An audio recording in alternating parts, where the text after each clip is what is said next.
Ingin rebahan, dapat cuan? Ikuti video ini sampai selesai. Baik, kita mulai. Kalau kalian ingin pembaharuan terjadi di negara ini, kita tidak usah membuat partai baru atau bergabung di partai politik. Cukup memberikan masukan ala bernegara yang baru selain dari yang ada pada saat ini. Selama 20 tahun ini, kita belajar banyak dengan 3 kepala negara yang berbeda. Ibu Mega 3 tahun, Pak SBY 10 tahun, dan Pak Jokowi sejauh ini di tahun ke-7. Zaman Bu Mega menyelesaikan banyak konflik politik pasca Orde Baru runtuh dan masuk awal periode reformasi. Lalu Pak SBY melanjutkan dan Pak Jokowi saat ini. GDP sejak Ibu Mega naik dari 1.500-an ke 1.700-an dolar GDP per kapitanya. Lalu SBY selama 10 tahun membuat naik dari 1.700-an ke 3.750 dolar atau naik 220%.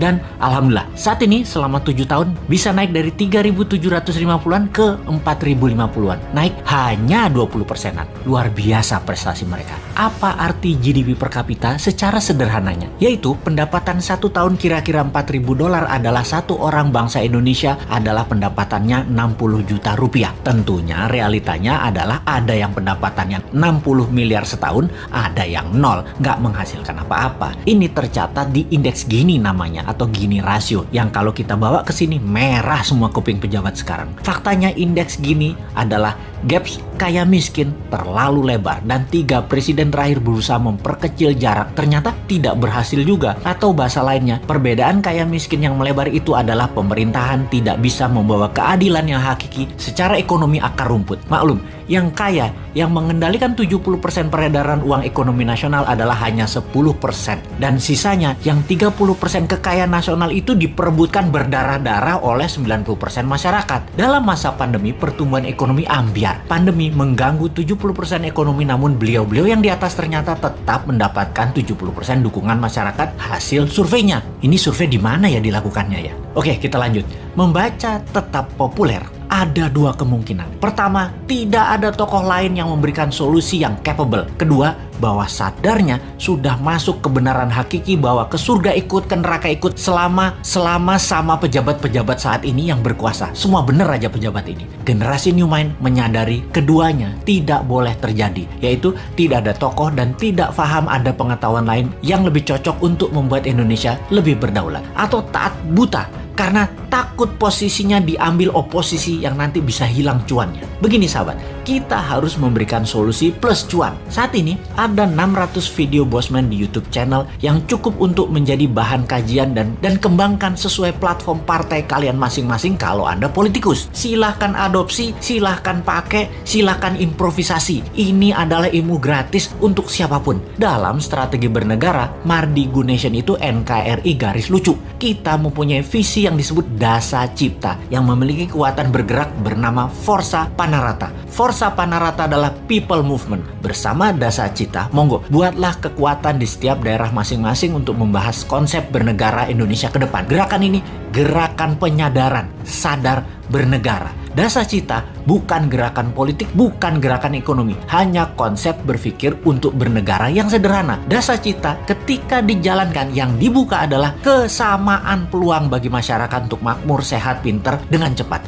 Dalam bergerak bersama membangun visi Dasa Cipta, jangan berharap banyak nantinya akan menjabat seperti relawan-relawan terdahulu. Jawabannya adalah tidak mungkin. Misalnya, mendukung Dasa Cipta, menjadikan bagian komunitas Forza Panarata, membangun kekuatan diskusi-diskusi di daerah masing-masing lalu berharap jadi komisaris BUMN. Ya nggak mungkin. New Mind pegang pemerintahan, ya BUMN-nya dari 800 tinggal 20. Piejal. Gak bisa kan ngarepin komisaris? Ya ngapunten, maaf. Mau jadi menteri di berbagai kementerian, jumlah kementerian akan disederhanakan, berkurang tinggal 70%-an dari saat ini dalam 10 tahun ke depan. Tentara juga dalam 10 tahun ke depan tinggal 60% jumlah personilnya, namun powernya naik 10 kali lipat dari yang sekarang. Pegawai negeri akan berkurang 30%, juga diganti dengan pegawai kontrak yang tidak lebih 5 tahunan bekerja di kepegawaian, di mana mereka yang mampu baru diangkat jadi pegawai negeri. Nah, swasta yang sangat diuntungkan karena dalam 2 tahun setelah New Mind mengelola pemerintahan, bunga 0%, deposito 0%, bunga pinjaman 0%. Ini ngeri pertumbuhan ekonominya karena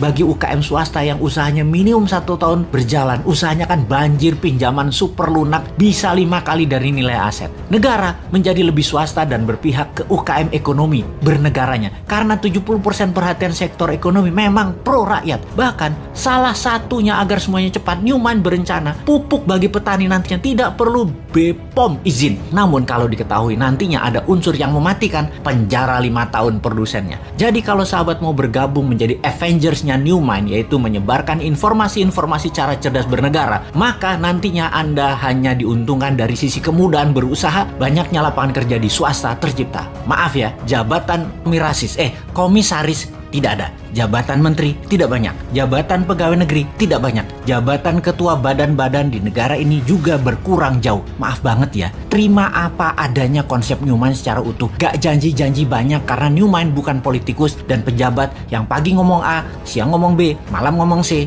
di rumah ngomong D, kelakuannya E. Gak ngerti kami gitu-gituan. Jangan ajari kami hal-hal semacam begitu. Cukup kalian yang old man saja yang pakai. Silahkan pakai sampai Newman pegang kendali di 2024. Pokoknya sekarang tugas sahabat dimanapun, ayo mulai membangun diskusi-diskusi kecil, isi video-video Bosman. Dan kedua, ini yang paling penting, re-upload video Bosman, ganti judul boleh, gabungkan boleh, tambah komen boleh, dibedah lalu dinaikkan di akun YouTube dan sosmed kalian. Ambillah semua AdSense free iklan untuk kalian dapat income sambil rebahan. Sikat!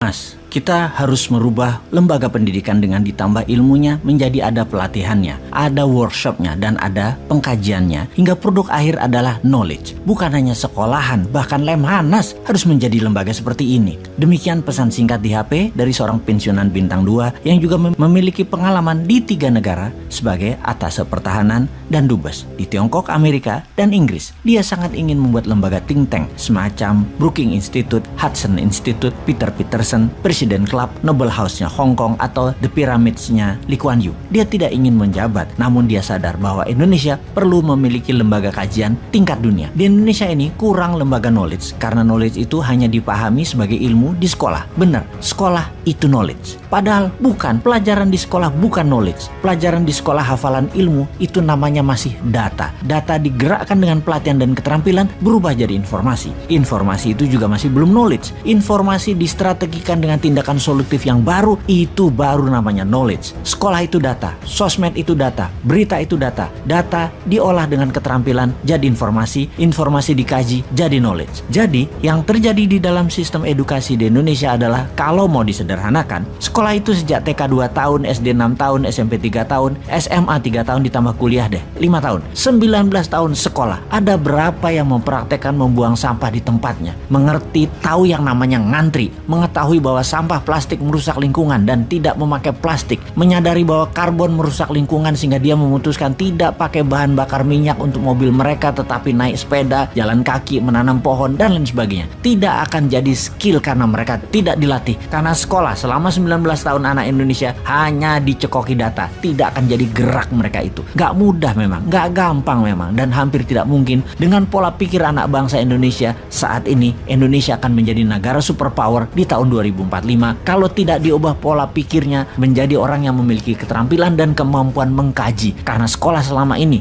hanya bikin murid hafal data. 77 tahun Indonesia merdeka, pendidikan hanya hafalan data. Sampai saat ini bahkan sistem pendidikannya juga masih pakai sistem nilai, sehingga ketika dewasa yang dikejar hanya nilai dan hidupnya selalu menilai orang lain. Semua dinilai, semua ada angkanya. Bisakah dilakukan sistem pendidikan tanpa nilai dan tanpa PR seperti di negara paling bahagia di dunia, yaitu negara-negara Nordik seperti Swedia, Finlandia, yang semuanya bukan sistem angka penilaiannya, tapi kejujuran dan kata hati atau konsain. Kapan Indonesia menerapkan sistem edukasi berdasarkan kata hati, tindakan, dan pengkajian telaah masalah dengan critical thinking berilmu? Harus Newman memang yang bertindak nih. Kita buktikan sekarang. Kita melihat sisi pejabat yang sedang berkuasa. Lebih gampang melihat tindak tanduk perilaku mereka karena mereka adalah yang membuat rakyat seperti saat ini, yaitu apatis, tak berhati, dan tidak kritis solutif produktif. Itu ya karena regulasi yang pejabat buat, karena kebijakan yang pejabat buat, dan karena contoh perilaku pejabat-pejabatnya yang didiamkan walau menyalahgunakan jabatan. Seharusnya dalam manusia yang berkesadaran tinggi, kalau salah ya minta maaf atau mundur. Budaya malu tidak ada saat ini, sehingga tidak pernah ada pejabat yang berkuasa minta maaf walaupun salah telak-telak. Di sisi lain, kaum oposisi deh, kalau mengkritik tidak memberi solusi, kalau beda pendapat baperan, mendendam